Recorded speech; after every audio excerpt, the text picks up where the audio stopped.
오늘 고린도전서 1장 18절로 25절까지의 말씀을 우리 십자가의 말씀이라는 제목을 가지고 함께 은혜를 나누기를 원합니다. 우리 18절에 읽었을 때에 십자가의 도라는 단어가 나오지요. 이 도라는 단어가 헬라어로는 로고스입니다.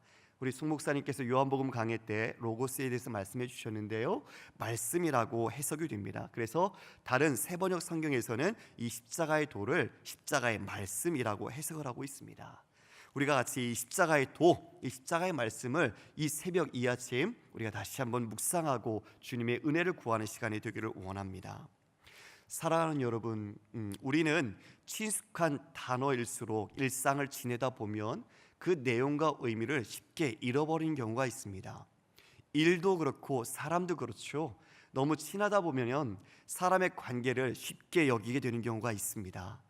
막대하진 않지만 처음에 가졌던 소중함, 간절함, 그리고 깊은 사랑이 점차 약해져 가면서 우리의 그 마음들을 쉽게 놓게 되는 것들을 보게 되죠. 저는 요즘 들어서 다시 하나님, 십자가, 예배, 믿음과 은혜라는 단어를 묵상하고 있습니다. 그리스도인들이 가장 빈번히 말하고 친숙한 단어이지요. 너무나 많이 이 말들을 사용합니다. 그런데 제 자신을 돌이켜보니까 이 단어를 사용하지만 그 말의 의미와 내용을 내가 충분히 새기며 사용하고 있는가?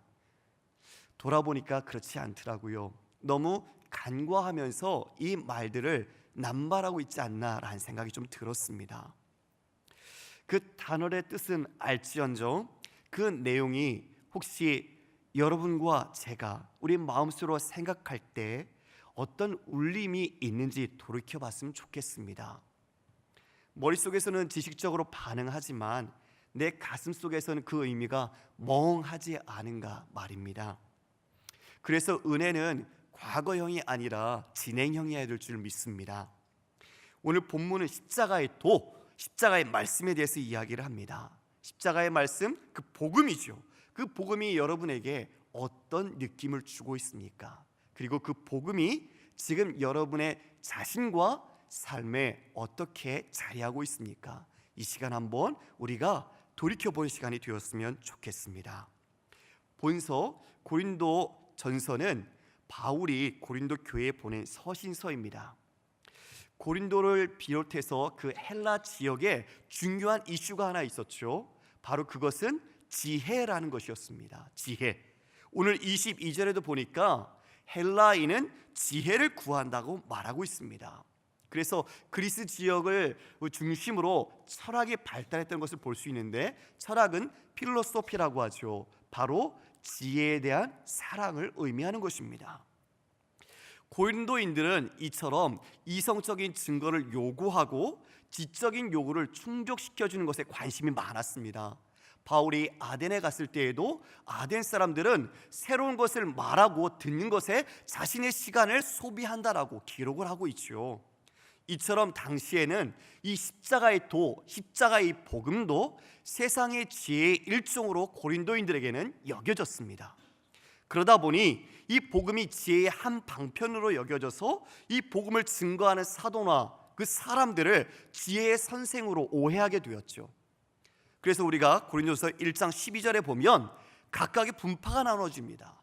바울파, 게바파, 아볼로파, 이와 같이 지혜를 자랑하면서 그 지혜를 이야기한 선생을 중심으로 교회가 나누어지는 것을 볼 수 있었죠.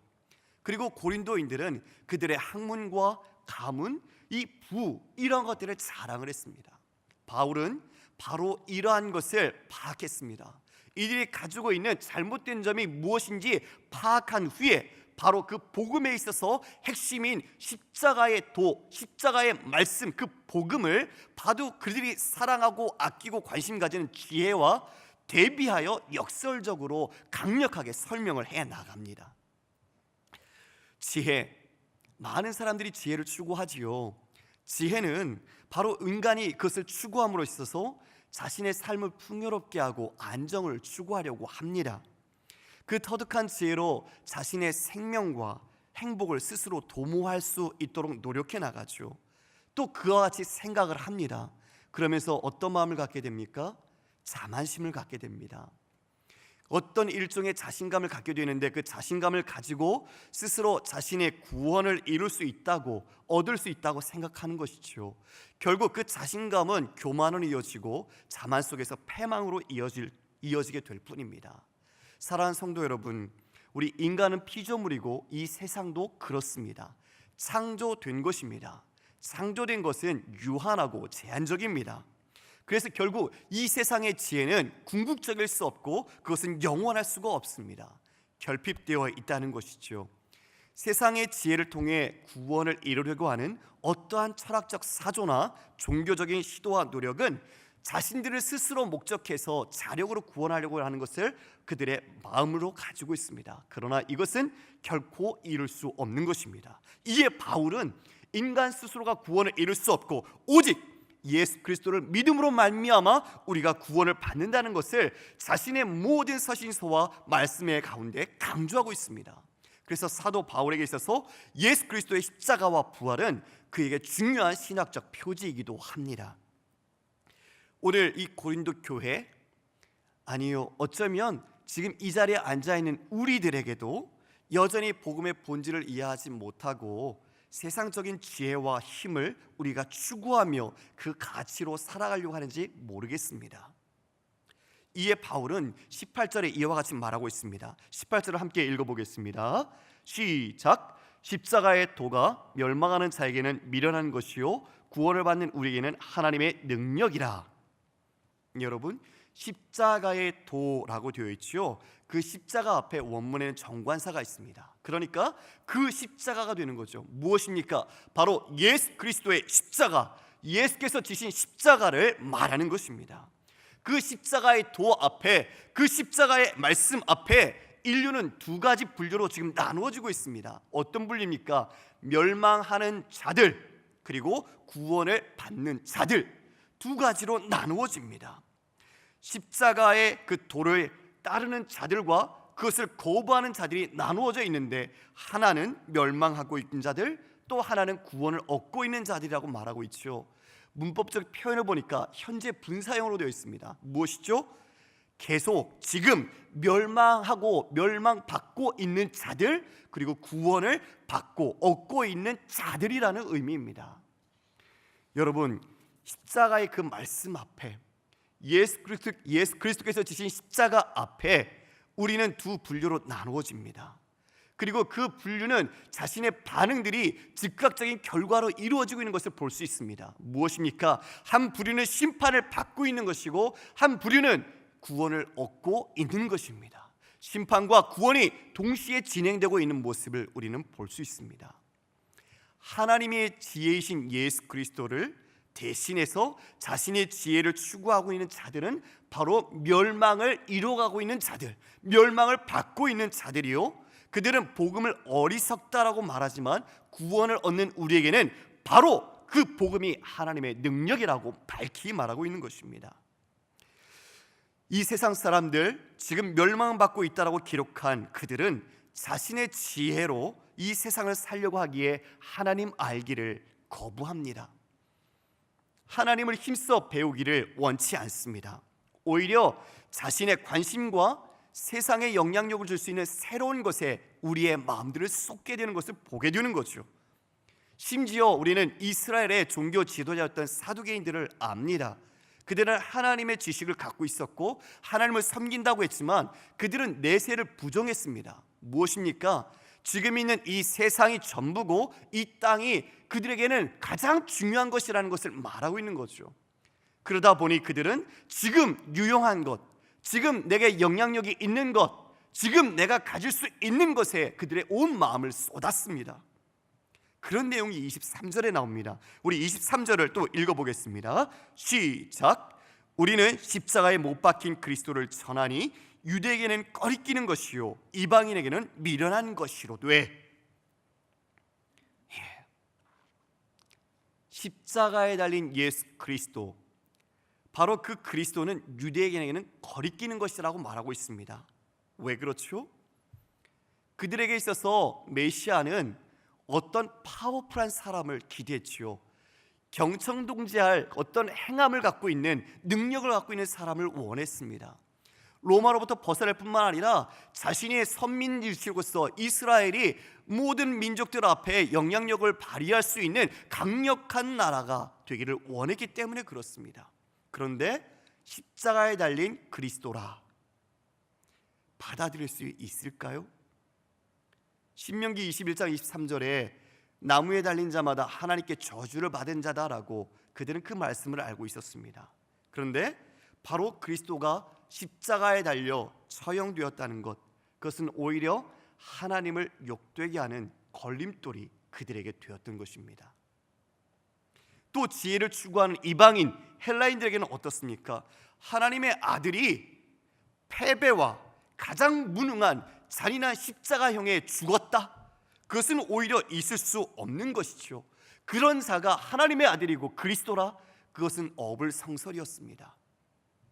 이처럼 세상의 판단과 가치로는 예수님의 십자가의 죽음은 미련한 것이고 걸림돌이 되는 것이었습니다. 실제로 그런데 전도를 하다 보면 이런 반응들이 있습니다. 예수를 믿으십시오. 예수를 믿어야 영생을 받습니다. 예수만이 우리의 진리요 길이요 생명이 되십니다 라고 말을 전하면 당신이나 잘 믿으라고, 내게 그런 이야기 하지 말라고 하는 그런 반응들이 돌아옵니다. 관심이 없죠. 무관심합니다. 오히려 배척합니다. 그런데 어떻게 우리는 예수 그리스도의 그 십자가를 정말 우리는 믿고 이 자리에 있을 수 있을까요?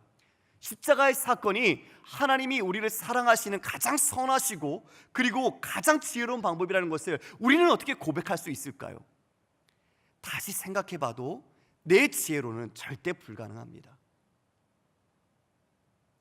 오직 하나님이 우리를 부르시고 그것을 깨닫게 그리고 그것을 알게 하셨기 때문임을 믿습니다. 할렐루야.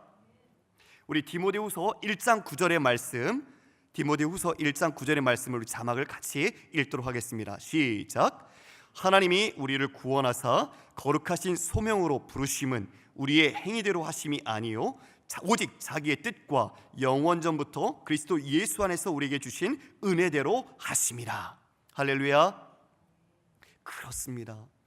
오직 하나님께서 자신의 뜻과 그리고 영원전부터 예수 그리스도 안에서 우리에게 주시는 바로 그 은혜를 따라서 하셨다는 것입니다. 은혜로 우리를 부르셨고 우리로 은혜로 말미암아 그 구원과 이러한 귀한 깨달음을 우리는 알게 되었다는 것을 말합니다. 우리 오늘 본문에 있지는 않지만요, 고린도전서 1장 26절 우리가 함께 자막도 읽겠습니다. 시작. 형제들아 너희를 부르심을 보라. 육체를 따라 지혜로운 자가 많지 아니하며 능한 자가 많지 아니하며 문벌 좋은 자가 많지 아니하도다. 네, 우리의 우수한 뛰어난 DNA나 어떤 가문, 환경, 학벌, 뛰어난 지식이 있어서 우리를 부르신 것이 아닙니다. 이러니 우리를 부르신 것은, 우리를 택하신 것이 얼마나 큰 은혜입니까? 말로 다 할 수 없는 하나님의 크신 사랑입니다. 그러므로 우리는 구원에 대해 어떠한 공로도 주장할 수 없습니다. 그런데 혹시 우리는 이 구원에 대해서 우리가 지식적으로 배워서 이것이 은혜요, 감사요, 기쁨이라고 우리가 생각하고 있지는 않습니까? 사랑하는 여러분, 주님이 우리를 부르셔서 내 영혼 속에 예수 그리스도의 십자가 은혜가 새겨지고 구원의 깊은 하나님의 사랑이 울려 퍼지고 감사로 자신의 눈에 눈물이 떨어지고 그분을 사모함으로 내 모든 삶을 소망 가운데 걸어가고 있는지 돌이켜보아야 할 것입니다. 이제 우리는 세상이 추구하는 지혜와 힘을 우리는 바라고 목적하지 않습니다. 오직 예수 그리스도 그분을 따르며 우리의 모든 인격과 전 삶을 통해서 증거하기를 원하고 있습니다. 24절에 그래서 이렇게 말하죠. 오직 부르심을 받은 자들에게는 유대인이나 헬라인이나 그리스도는 하나님의 능력이요 하나님의 지혜니라. 그렇습니다. 오직 부르심을 받은 이제 우리에게는 민족을 넘어 유대인이든 헬라인이든 어떠한 민족이든 그 민족을 뛰어넘어 이제 우리는 선포해야 합니다. 예수 그리스도, 그리스도는 하나님의 지혜요 능력이라 외쳐야 할 것입니다. 예수를 십자가에 못 박은 이 세상은 여전히 예수를 미련한 것으로 걸림돌로 이야기하며 배척합니다. 그러나 여기에는 하나님의 지혜와 경륜의 신비가 담겨져 있습니다. 25절에 이렇게 말하고 있죠. 하나님의 어리석음이 사람보다 강하고 하나님의 약하심이 사람보다 강하니라. 아멘. 하나님의 지혜와 인간의 지혜는 견줄 수가 없습니다. 어찌 우리가 창조주의 뜻과 그 깊은 이해와 지식을 알 수 있겠습니까? 세상 여전히 그리스도보다 자신의 지혜로 살려 하고 그 지혜로 자신의 구원을 이루고 행복을 얻으려 하지만 그것은 결국 실패하게 됩니다. 주 안에 사랑하는 여러분, 이 새벽 우리 예수 그리스도로 부르심을 받은 자, 우리가 그리스도인으로 부르심을 받은 자, 우리는 다시 한번 그 예수 그리스도의 십자가를 묵상하기를 원합니다. 우리 안에 이 십자가의 그 사랑과 복음의 은혜가 내 안에 있는가? 그것이 내 삶의 동력이며 그것이 내 삶의 힘인가? 다시 한번 돌이켜보기를 원합니다. 만약 그렇지 못하다면, 우리가 복음을 위해 살고 있지 못하다면 다시 우리의 삶을 돌이켜야 할 것입니다. 오히려 세상은 예수 그리스도를, 우리를 어리석다 말하지만 주님 다시 오시는 그날 그들이 자랑하던 지혜는 그들 스스로를 부끄럽게 할 것입니다. 내일 우리는 일본 본토와 오키나와로 떠납니다. 여전히 수많은 우상들이 가득한 곳, 앞선 항문과 뛰어난 기술 그리고 부가 있는 나라이기도 합니다. 어찌 보면 세상이 추구하는 지혜가 더 많은 나라입니다. 예수를 배척할 수도 있겠죠. 그러나 우리는 가야 합니다. 우리 말씀 하나 같이 읽겠습니다. 고린도전서 1장 21절, 우리 바른 성경으로 버전인데요, 같이 읽겠습니다. 시작. 하나님의 지혜에 있어서는 세상이 자기 지혜를 통하여 하나님을 알지 못하기 때문에 하나님께서는 선포의 어리석은 것으로 믿는 자들을 구원하기를 기뻐하셨다. 우리가 가지고 있는 성경에는 전도에 미련한 것이라고 되어 있습니다. 그 전도라는 헬라어는 캐리그마입니다. 선포라는 의미를 갖고 있습니다. 즉 선포는 외적인 형식뿐만 아니라 내용을 담고 있는데요, 복음이라는 것입니다. 복음을 선포하는 것, 그것이 어리석게 보이지만 하나님께서는 그 방법을 통해서 믿는 자들이 더 많아지기를, 그것을 통해 믿는 사람들이 그것을 전해서 구원받는 자가 많아지기를 기뻐하신다라고 말씀하고 있습니다. 다른 방법이 아니라 오직 복음 선포를 통해서 예수 그리스도가 하나님의 지혜요 하나님의 능력이요 오직 유일한 우리의 그리스도임을 선포하는 것, 그것을 통해 주님은 많은 사람들이 주님께로 돌아오기를 기뻐하신다는 것입니다. 우리는 내일 일본을 떠나서 그곳에서 이것을 선포할 것입니다. 비록 실망할 수도 있고 어려움을 당할 수 있지만 우리에게 부르신 그 하나님의 사랑과 은혜가 우리 안에 있기에 우리는 이것을 목 놓아 외칠 것입니다. 우리가 받은 다른 선물을 자랑하는 것이 아닙니다. 내가 믿고 어떻게 되었다, 높아졌다, 내 소원이 이루어졌다라는 것을 선포하고 자랑하는 것이 아닙니다. 그런 것을 자랑할수록 우리는 우월감에 빠지고 자기 특권에 빠지게 됩니다. 오히려 우리는 이 모든 것을 주신 주님을 증거하고 선포해야 할 것입니다.